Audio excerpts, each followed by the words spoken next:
Rais wa Jamhuri ya Muungano wa Tanzania, Mheshimiwa Dr. Samia Suluhu Hassan, amesema licha ya Tanzania kuwa na idadi kubwa ya mifugo, lakini bado sekta hiyo haijaweza kuchangia kikamilifu pato la taifa na kuinua maisha ya wafugaji nchini.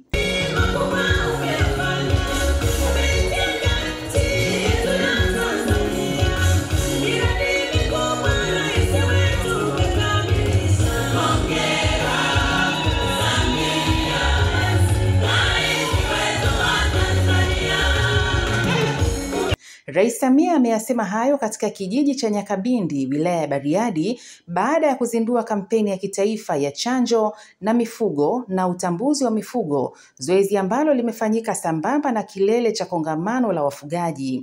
Nchi yetu ni ya pili barani Afrika kwa wingi wa mifugo, tukitanguliwa na nchi ya Ethiopia. Takwimu zinaonyesha kwamba Tanzania ina ng'ombe takriban milioni 39. Lakini pia wapo mbuzi zaidi ya milioni 28, kondoo zaidi ya milioni 9 na kuku zaidi ya milioni 108, pamoja na kwamba tunawala kila siku, lakini bado idadi ni hiyo. Licha wa wingi wa rasilimali hizo, mchango wa sekta hii kwenye pato la taifa ni 6.2% pekee, ambayo haitoshi, lakini tukifanya jitihada kukuza sekta hii tutachangia vya kutosha.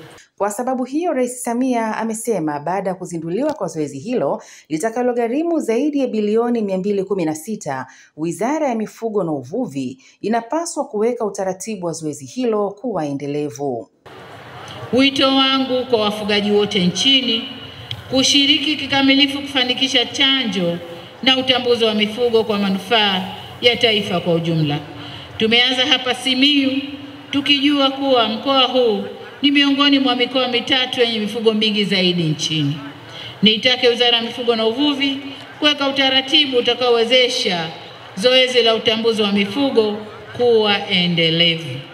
Akizungumzia kuhusu gharama za chanjo hiyo, Rais Samia amesema katika mpango huu wa miaka mitano kuanzia mwaka wa fedha 24-25 hadi 29, magonjwa ya mifugo yanayolengwa ni yale yenye athari kubwa kimkakati ambayo ni homa ya mapafu ya ng'ombe, sotoka ya mbuzi na kondoo, na mdondo kwa kuku. Sasa ili kutokomeza magonjwa haya, gharama za kuchanja mifugo zitachangiwa baina ya serikali na wafugaji wenyewe. Tutakwenda nusu kwa nusu ili kumpunguzia gharama mfugaji. Lakini kwa upande wa pili, gharama za kuchanja kuku zote zitabebwa na serikali. Maana yake ni nini? Maana yake ni kwamba tumeanza kutoa ruzuku kwa wafugaji. Tumetoa ruzuku kwa muda mrefu kwa wakulima, tumetoa ruzuku kwenye korosho, mbolea, viuatilifu, dawa za kupuliza, lakini vivyo hivyo kwenye kahawa na kilimo chingine, aina nyingine za kilimo. Lakini kwa wafugaji tulikuwa hatujaanza, sasa tunaanza kutoa ruzuku tukianza kwenye chanjo. Hata hivyo, Rais Samia amesema serikali itagharamia gharama zote za hereni zitakazovalishwa mifugo yote hapa nchini.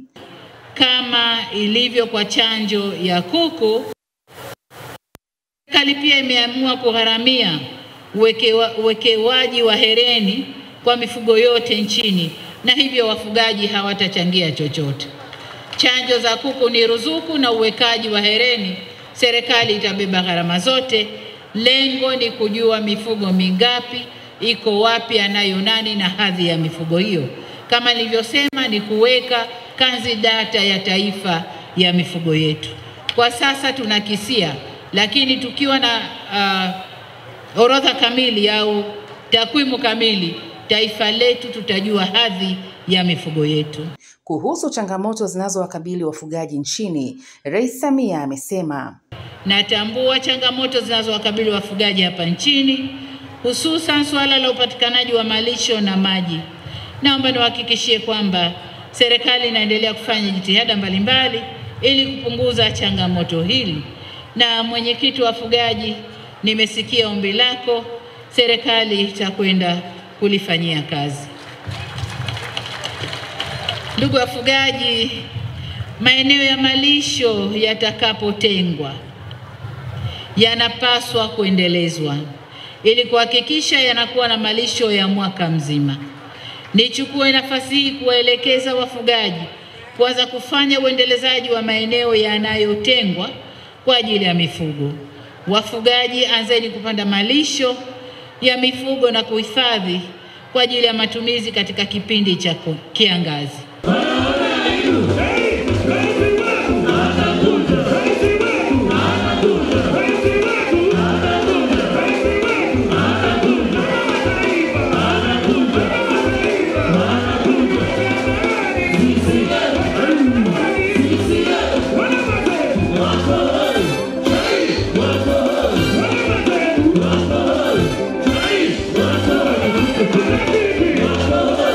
JMTV, Bariadi, Simiyu.